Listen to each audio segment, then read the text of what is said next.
Hello everyone. Today we're going to talk about how to properly format a presentation that you would be giving in a persuasive speech. To start off, we can see the title slide, and in this title slide we have a very weird fade transition and a speaker right in the middle with audio that is more than likely irrelevant to the rest of the presentation. Also in the audio, we have font that is entirely too big. It takes up the entire space. And then in the font, we also have little wording that is not even visible to the audience. Also, the font is the same color as the background, making it difficult for the audience member to even see what the title is saying. As we move on to the second slide, we also see another fade transition, which is, and all the second slide says is why. There's not hardly any title there. The picture is next to the title, even covering up some of the title, and the picture is also entirely too big, with the wording underneath the picture, allowing the audience not even to see the words that they need to be reading and listening from the speaker. The font is entirely too small, and it's actually a bit too wordy for a presentation.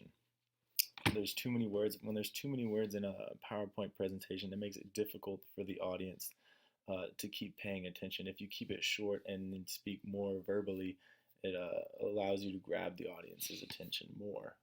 As we move on to slide 3, we see a totally different transition than what we saw in the first two. And we see that the title in this one, not only is it a different color from the first and the second, but it's now off to the left in entirely too big font. And then the actual wording on the right is too small as well. I can barely even make it out. And obviously from these slides, this is what you don't want to do in a presentation. Moving forward, we can go to the real presentation and what a presentation should look like according to lesson 6. In lesson 6, it says that you want your title slide to be very visible and basic, therefore grabbing the audience's attention, but not anything too dramatic. In this picture, we have it says fantasy football, the best thing since sliced bread, with a trophy on the left, clearly describing what exactly we're trying to persuade to the audience. In the second slide, as from on this one and compared to the first one, we see that we have a nice why fantasy football at the top, clearly visible, what we're trying to explain, and then followed by bullet points. Now, as we learned in lesson 6, these bullet points allow the audience to better follow the presentation. And so we have bullet points describing why fantasy football should be for you and why everybody should participate in fantasy football, with basic examples as to how it makes people feel and why it is the best thing since sliced bread. And then on the right, we have a picture that is clearly formatted to match the rest of the slide. Moving to the final slide, in slide 3, we see how do you play fantasy football. As before we talked about why, now we're talking about how do you play.